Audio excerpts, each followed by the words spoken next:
Olha só a história que a gente vai desvendar hoje, né? É simplesmente épica.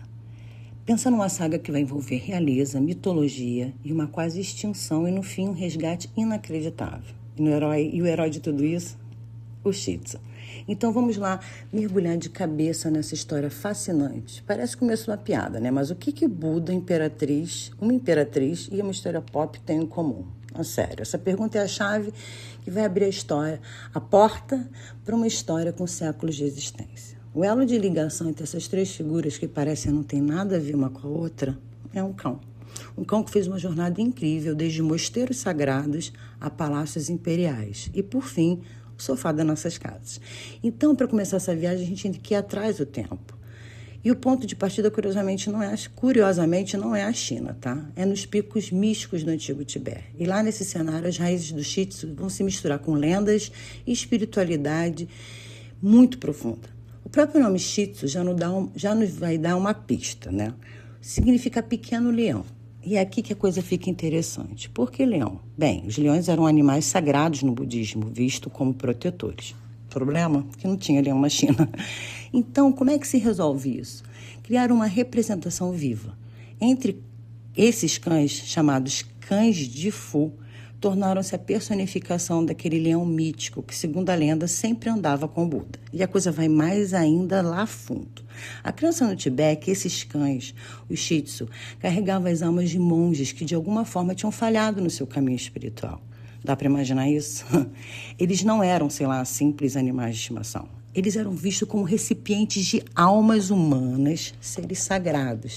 E, claro, essa crença transformou eles em presentes de valores incalculáveis, oferecidos como tributos pelos nobres do Tibete aos imperadores da China. Ok, então saímos do Tibete e nossa história dá um salto para os corredores opulentos e cheios de segredos da cidade proibida na China. Foi aqui que o Estatuto do Shih Tzu mudou completamente. Eles deixaram de ser apenas sagrados para se tornarem um verdadeiro tesouro imperial. Durante séculos, várias dinastias, esses cães viveram uma vida de luxo que a gente mal consegue imaginar. Eles eram companheiros exclusivos da realeza.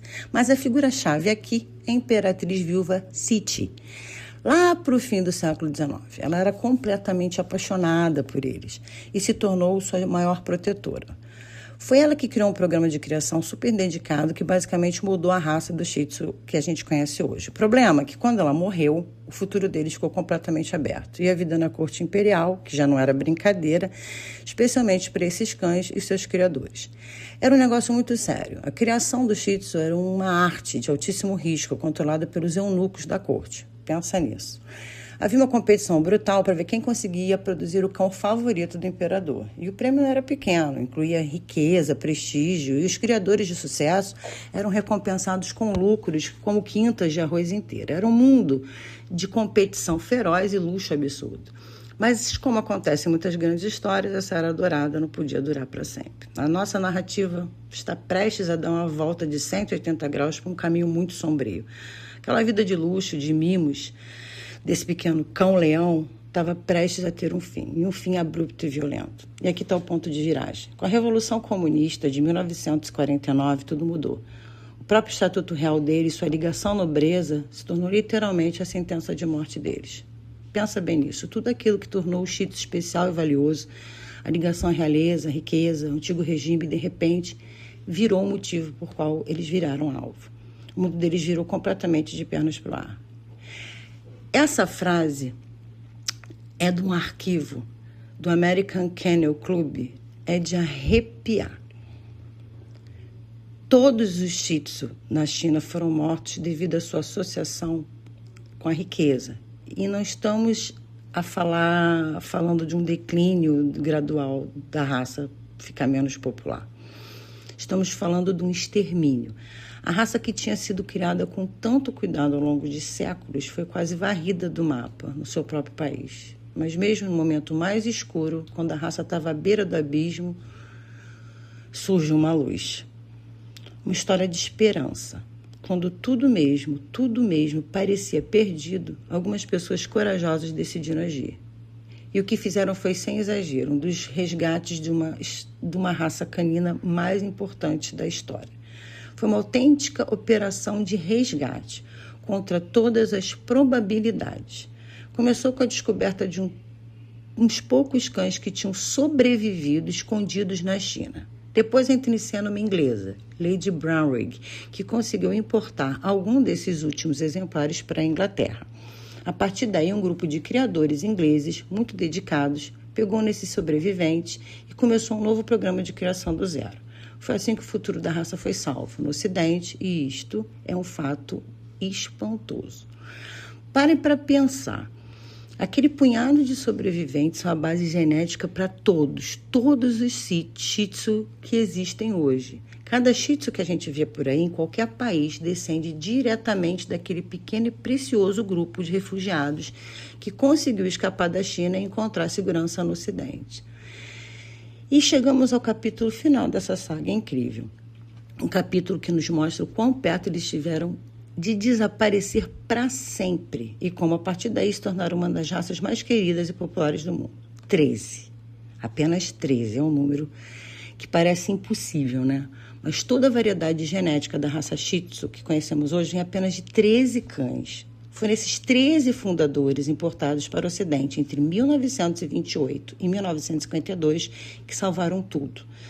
É um testemunho incrível, não só da resiliência da raça, mas da dedicação daquelas pessoas. E a partir daí, sua popularidade começou a crescer de forma notável. Depois de décadas de um trabalho de criação super cuidadoso para reconstruir a população, a partir daqueles 13, eles começaram a ganhar reconhecimento oficial.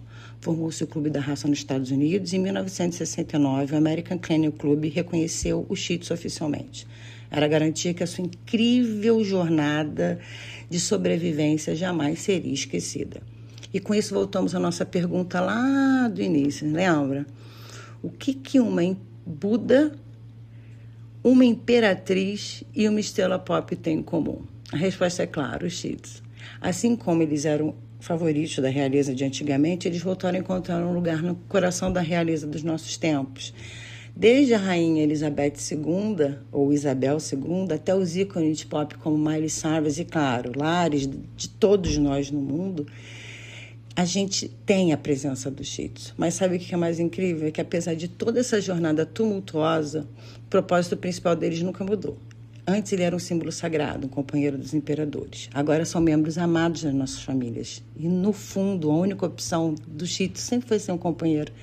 E confiamos como qualquer pessoa que já teve um Shih Tzu sabe, eles esperam e exigem serem tratados como realeza. Portanto, da próxima vez que você vê um Shih Tzu passando na rua, lembra, ele não é só um companheiro fofinho. Ele é um sobrevivente, um descendente direto da realeza imperial chinesa, um portador de uma história antiga que está literalmente escrita no seu DNA. E isso faz a gente pensar, não é verdade? Que outras histórias incríveis estarão escondidas nos companheiros que compartilham a nossa vida. E essa é a história do Shih Tzu. Obrigado por acompanhar a gente. Um grande abraço.